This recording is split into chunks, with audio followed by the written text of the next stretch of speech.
The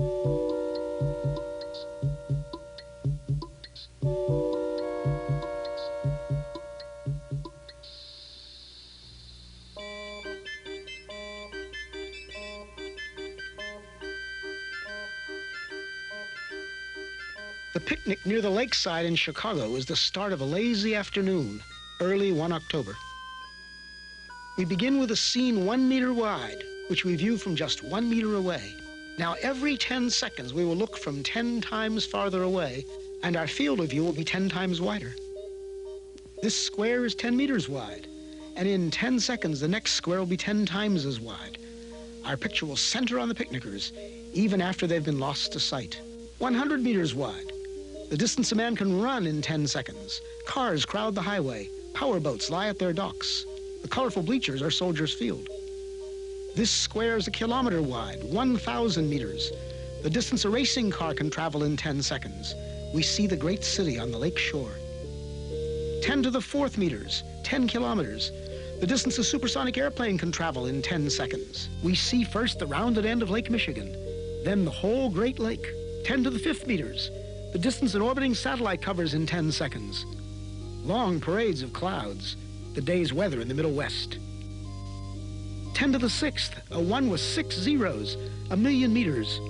Soon the Earth will show as a solid sphere. We are able to see the whole Earth now, just over a minute along the journey. The Earth diminishes into the distance, but those background stars are so much farther away that they do not yet appear to move. A line extends at the true speed of light. In 1 second, it half crosses the tilted orbit of the moon.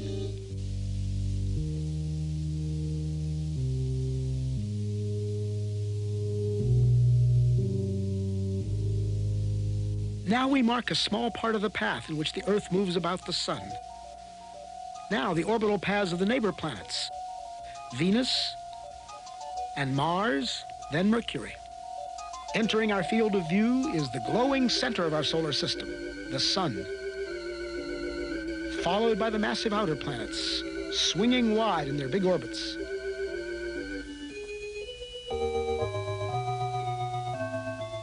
That odd orbit belongs to Pluto. A fringe of a myriad comets too faint to see completes the solar system.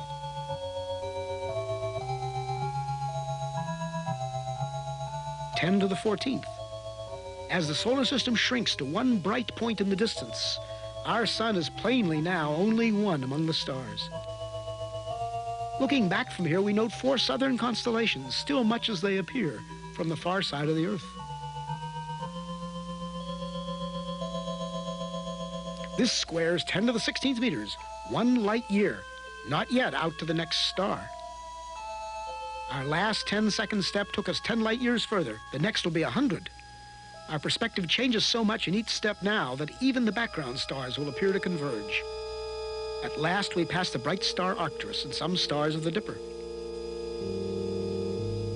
Normal but quite unfamiliar stars and clouds of gas surround us as we traverse the Milky Way galaxy.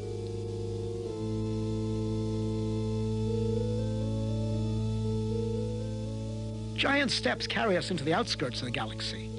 And as we pull away, we begin to see the great flat spiral facing us. The time and path we chose to leave Chicago has brought us out of the galaxy along a course nearly perpendicular to its disk.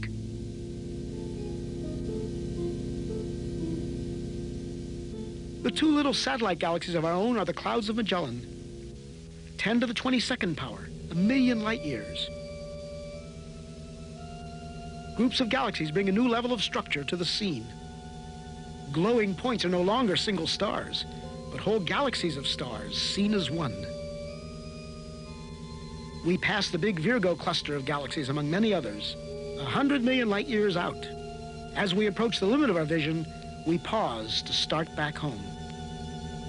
This lonely scene, the galaxies like dust, is what most of space looks like. This emptiness is normal. The richness of our own neighborhood is the exception. The trip back to the picnic on the lakefront will be a sped-up version, reducing the distance to the Earth's surface by 1 power of 10 every 2 seconds. In each 2 seconds, we will appear to cover 90% of the remaining distance back to Earth.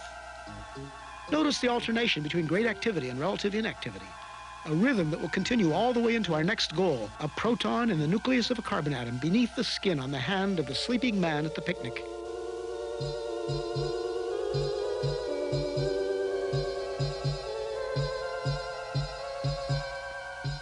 Ten to the 9th meters, 10 to the 8th, 7, 6, 5, 4, 3, 2, 1. We are back at our starting point. We slow up at 1 meter, 10 to the 0 power.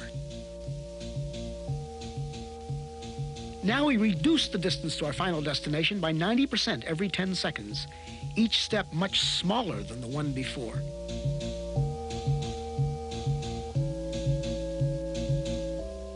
At 10 to the minus 2, 1/100th of a meter, 1 centimeter, we approach the surface of the hand. In a few seconds, we'll be entering the skin, crossing layer after layer from the outermost dead cells into a tiny blood vessel within. Skin layers vanish in turn. An outer layer of cells, felty collagen. The capillary, containing red blood cells and a roughly lymphocyte. We enter the white cell. Among its vital organelles, the porous wall of the cell nucleus appears. The nucleus within holds the heredity of the man in the coiled coils of DNA. As we close in, we come to the double helix itself, a molecule like a long twisted ladder whose rungs of paired bases spell out twice, in an alphabet of 4 letters, the words of the powerful genetic message. At the atomic scale, the interplay of form and motion becomes more visible. We focus on one commonplace group of 3 hydrogen atoms bonded by electrical forces to a carbon atom. 4 electrons make up the outer shell of the carbon itself. They appear in quantum motion as a swarm of shimmering points. At 10 to the minus 10 meters, 1 angstrom, we find ourselves right among those outer electrons. Now we come upon the 2 inner electrons held in a tighter swarm. As we draw toward the atom's attracting center, we enter upon a vast inner space. At last, the carbon nucleus, so massive and so small. This carbon nucleus is made up of 6 protons and 6 neutrons. We are in the domain of universal modules. There are protons and neutrons in every nucleus, electrons in every atom, atoms bonded into every molecule out to the farthest galaxy. As a single proton fills our scene, we reach the edge of present understanding. Are these some quarks in intense interaction? Our journey has taken us through 40 powers of 10. If now the field is 1 unit, then when we saw many clusters of galaxies together, it was 10 to the 40th, or 1 and 40 zeros.